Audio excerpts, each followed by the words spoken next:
Good morning, everybody. It's a beautiful day out here. Slightly overcast here in Puerto Rico, the west coast. I don't dare go to the east side of the Puerto Rico.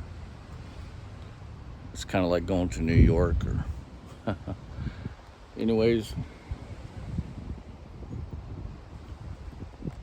I hope you're ready to listen and enjoy one of my stories. Basically, I've been writing down memories for a long time,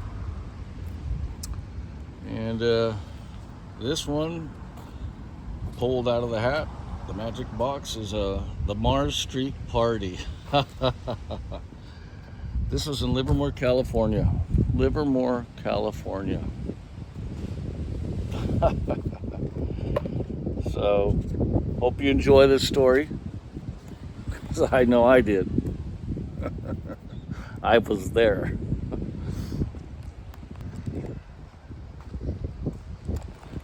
So, let the story time begin.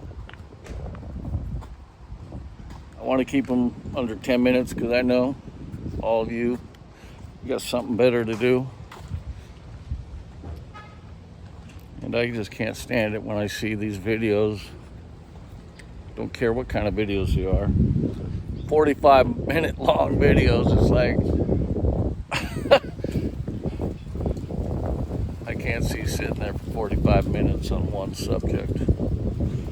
Anyways, so about that Mars party, my good friend Robert, a lot of my memories going to involve Robert Ray Bennett the second. Rest his soul. Probably 16, 17, maybe 15. And so we walked everywhere. And in Livermore, California, that town was only like 5 miles at the widest. That included the wineries, Concannon wineries, Winty Brothers winery, many other wineries. And so we just walked everywhere. In middle school, that was 1 mile from my house, to the middle school, and then back home. So 2 miles a day for 2 years. Back then, middle school was 7th and 8th grade. For some reason, they thought it would be a smart thing to stick 6th graders with 8th graders. And, 8th graders are usually in cahoots with the 9th graders right down the street. And the 9th graders in high school are smoking dope and doing all the good stuff. So now we got 8th graders influenced by 9th graders dealing with 6th graders. Lovely idea. Anyways, so Robert and I, through the grapevine, heard that there was a party, and that's the way it always worked. That's the way it always worked. So we walked to Mars Avenue, which was across the street from my sister's apartment and her boyfriend. And that's another story. She was 18, he was 28, trying to tell everybody he was 20. Even I, as a 16-year-old, knew he was bullshit. Anyways, I'm gonna have to write that story down to remind me on the 3x5 cards.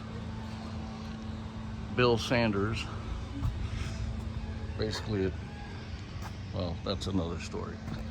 So we get to Mars Avenue, and there's only like 20 people there.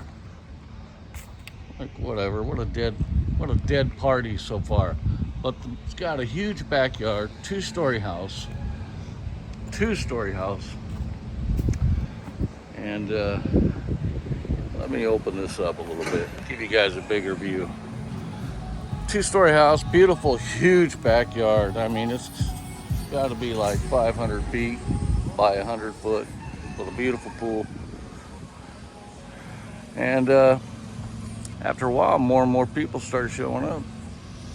More more and more people start showing up. Anyways, this guy walks up to me, punches me right in the mouth, and says I spilled beer on him. And his buddy taps him on the shoulder and said, "That's not the guy that spilled beer on you." Well, back in the day, it's probably still the same way. It didn't matter. He was just an ass who didn't apologize. So I remember holding up a $10 bill to this other guy. I said, "Here's $10. This guy was huge. Beat that guy's ass for punching me."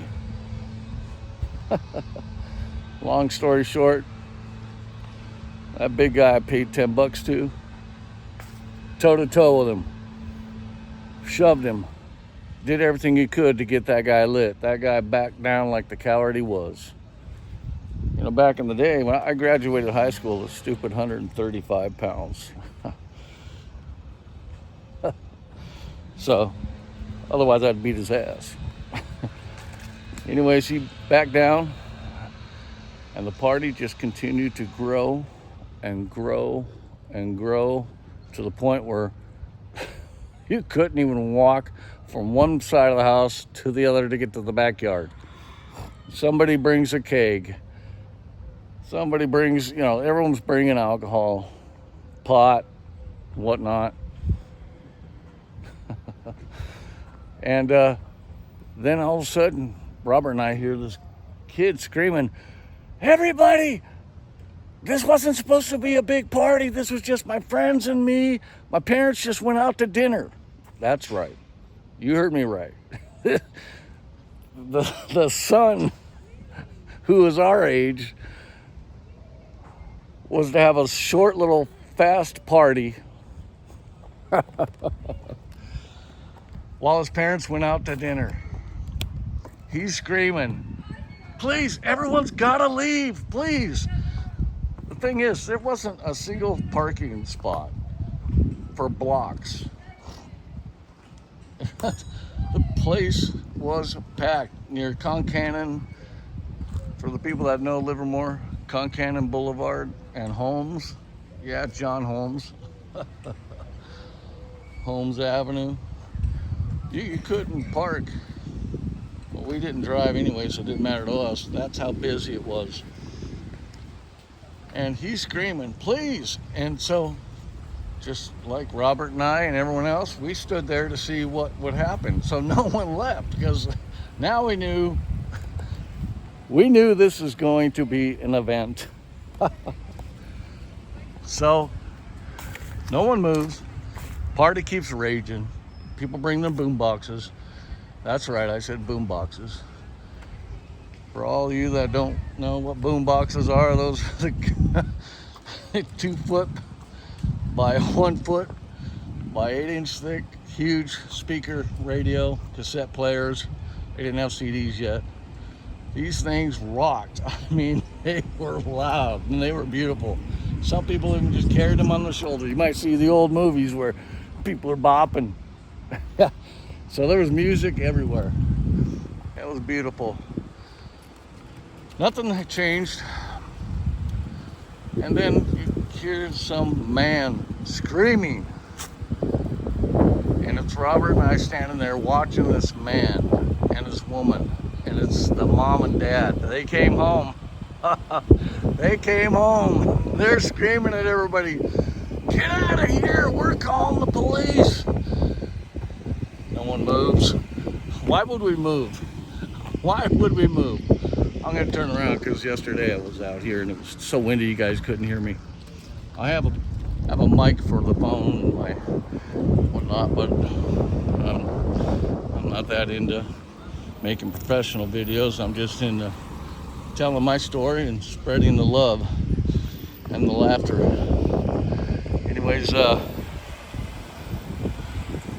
Anyways, he's screaming. She's freaked out, the mother. The son's screaming, "Everyone's got to leave." The father says, "That's it. I'm coming back in 1 hour and everybody better be gone." Well, we all know how that goes. No one moved because this is Livermore, small town.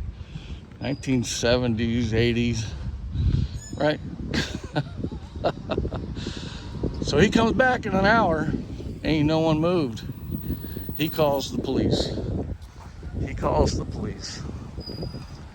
Which I don't blame him now that I've lived a life. But he calls the police. And Robert and I are just standing there in the front room now. When the hell with the party? The new thing in town is what's going to happen with this fiasco. We got a kid. We have a kid who wants to have a little get together. And while his parents are just out to dinner for 2 hours. And now there's one of the largest parties I've ever seen in Livermore. It was beautiful. And the house is on Mars Avenue. And so the police come. Robert and I are standing there, we're drinking. We're doing what we do. And the police are all, everyone out of here. Well, we got these two Keystone failed Livermore Police Department. They're still failed. What a loser police department. Anyways, they're screaming, get out of here. No one moves. Nobody moves. We all know there's 300 or 400 people. Literally 300 or 400 people. What are two measly, scrawny, 110-pound, picked on in high school cops gonna do? Nothing. Well, so they bring in more and more police. More and more police. Pretty soon you got like 20, 30 cops. You know, had to wake them up out of bed because they're so busy getting paid doing nothing. And so eventually they get everybody out of there. Nobody's arrested. They don't want to do the paperwork. Besides, everyone there is minors. That's a fact. So, bottom line is, that kid, don't know what his parents did to him. Didn't know him. But that was just one of many stories. I got another story